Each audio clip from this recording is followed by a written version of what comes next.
Hey, it's BGV, and welcome to another boss guide for the Shadow of the Erdtree DLC in Elden Ring. We switch weapons here, so we are using the Putrescence Cleaver, which is, I have no idea if it's good or not. I haven't used it enough, but I just like how weird it is, especially with the weirdo moves it's got. And yeah, there's not much going on outside of that, just basically things that I feel like, you know, are decent.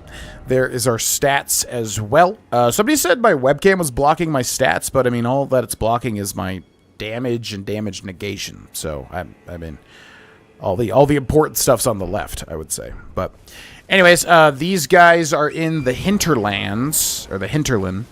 And yeah, it's another double Tree Sentinel boss fight. So kind of a useless guide here. I'm sure hopefully it'll help at least one person. But kind of a useless guide because we've already seen these Tree Sentinel dudes before in the base game. But yeah, this guy, you basically have to look at what weapon they have. So this guy has a torch and, you know, the golden axe. So what we're going to do is we're going to try to stay on the torch side, ideally, so that he does not do the instant horse dash into you. That is kind of the only thing that makes this guy even a little bit challenging. So you can see he just did it there. If you do enough jump attack sort of stuff or big stagger hits, he will eventually stagger like that. But I do not think that this guy has a stagger critical hit. It's kind of locked into an attack there. So we're going to heal. But yeah, as you can see, nothing crazy. He just does a lot of big giant swings. I would imagine most people are going to be used to rolling his swings by now, considering he's like the first boss, the first real boss in the game, the base game. But yeah, basically just stay on his torch side so he doesn't do that instant horse nudge attack that is very hard to get out of. And otherwise, just comes down to rolling his attacks, which, yeah, I would imagine most people are going to be very practiced at this point.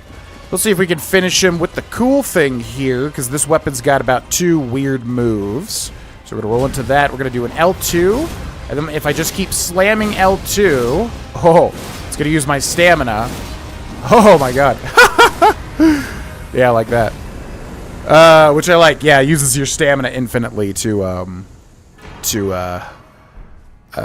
you know, keep attacking. Which I have that new, I believe it's a new crystal tier that lets you have infinite stamina for a certain amount of time, so we should pop that here. So we'll do the other one as well. This guy over here, he has the sword and shield, so I'm not actually even sure if he transforms, like the first sword and shield, Tree Sentinel man. But let's give it a shot. I need him to notice me, please. Senpai, please notice me. So yeah, we'll kill this one as well. So this is the sword and shield variant, which basically works the same way pretty much.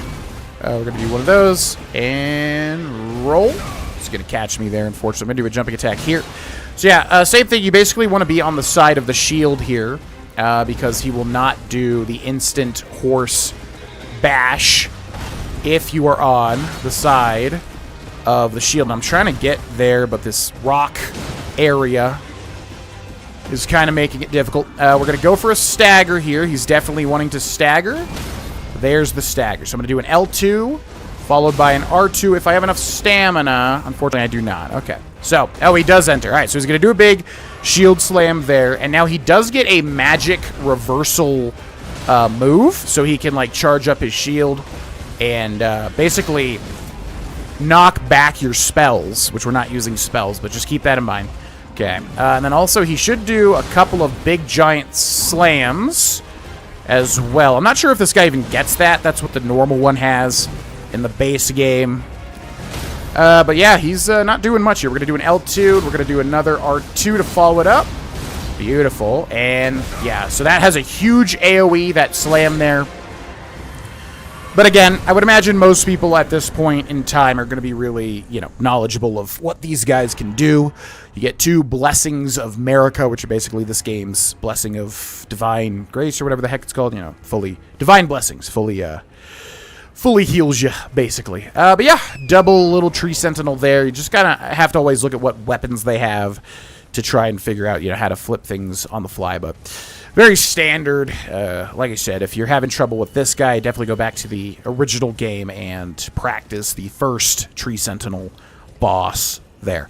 But I hope that guide helped. Check out the links in the description below. Watch me live on Twitch. Check out the Patreon. And I'll see you in the next video. Thanks so much for watching. Bye-bye.